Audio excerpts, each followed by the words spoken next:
Cadastro de pessoas. Para iniciar um cadastro de uma pessoa, seja cliente, seja fornecedor, basta ir ou pelo turismo ou pelo financeiro. Temos lá uma guia chamada Pessoas. Você sabe já que um cadastro já devidamente pronto para a gente discutir e visualizar os principais campos a serem preenchidos. Por exemplo, cadastro do cliente chamado Medial Saúde, né? O meu Saúde que está cadastrado na base.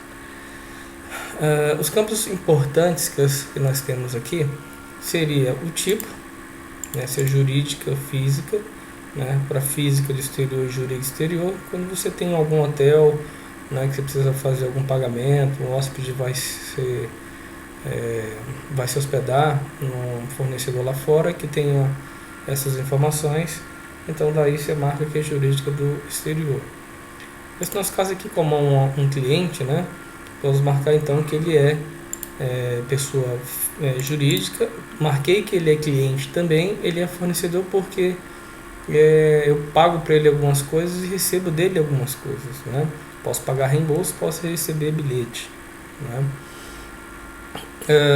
Aqui nós temos os principais campos do cadastro, né? Além dos dados normais, os dados cadastrais, que não tem muito mistério, eu tenho aqui embaixo os dados de contatos desta pessoa, né? Este fornecedor barra cliente, eu posso ter aqui quem são os contatos dele, né? Por exemplo, do comercial. Digamos que o contato dessa pessoa no comercial chama-se Sônia, né? E o telefone dela, ramal, o e-mail. Qual é o cargo que ela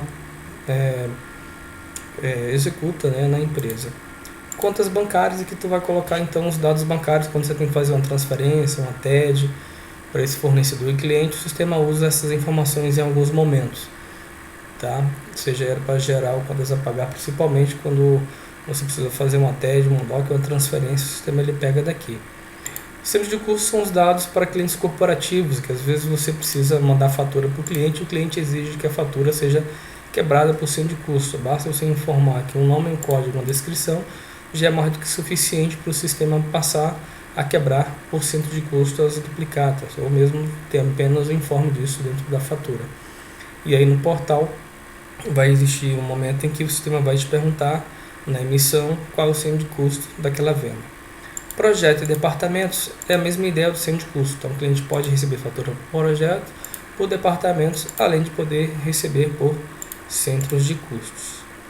Aqui ele abre um grupo chamado fornecedor e um grupo chamado cliente, porque eu marquei que essa pessoa é cliente e é fornecedor. Ele também me habilitou o campo promotor. Note que se eu desmarcar, ele me diz ali quem é um promotor desta carteira, para depois a gente poder ter relatórios para promotores, poder pagar comissionamento de promotores. É importante também ter preenchido aqui quem é um promotor deste cliente. Bom, como eu marquei que ele é cliente fornecedor, eu posso dizer que categoria que ele pertence, qual a conta financeira padrão dele. Essas duas aqui por enquanto não se utiliza, mas posso dizer também qual é o centro de custo, né, que ele pertence dentro da minha organização. Para cliente eu tenho também alguns campos um pouco parecidos, tá? Agente de vendas, que é um emissor preferencial dele, somente isso. Categoria de cliente que ele pertence, centro de custo que ele se enquadra dentro da minha organização e a conta financeira padrão. Tá? Lembrando que esse campo, categoria, centro de custo, conta financeira e também agente de vendas, tá? Existe um cadastro específico para eles. Esses cadastros estão lá no módulo do financeiro. Tá? Uma observação importante aqui com relação à conta financeira é que ele é o elo de ligação com o plano financeiro, né? Que depois, para fazer o lançamento de uma despesa, por exemplo, a gente está cadastrando aqui uma concessionária de luz, de telefone, um fornecedor de materiais de expediente. Então, no grupo, por exemplo, 1.5, você tem aí, ou no grupo 1.4, melhor dizendo, você tem os grupos das suas despesas, que daí você classifica o fornecedor na hora do sistema, no contas a pagar, estiver fazendo um lançamento de despesa, ele vai sugerir que o pagamento está sendo feito nesta conta financeira, tá? Essa é a observação que eu tenho para dizer com relação à conta financeira, tá? Tanto para cliente quanto para o fornecedor. Aqui você tem ainda esses clientes optantes pelo simples, isso interfere, tá, no cálculo do sistema com relação aos repasses de comissões e incentivos, né? E se ele retém o ISS. excluir o cliente do cálculo de juros, que o sistema pode startar uma rotina automaticamente de cálculo de juros a cada dia de vencimento, tá? Lembrando que essa rotina ela é configurada, tá? Se a rotina não tiver startada, não vai adiantar nada você marcar ou desmarcar isso daqui. É uma rotina que a gente tem que startar para isso poder acontecer.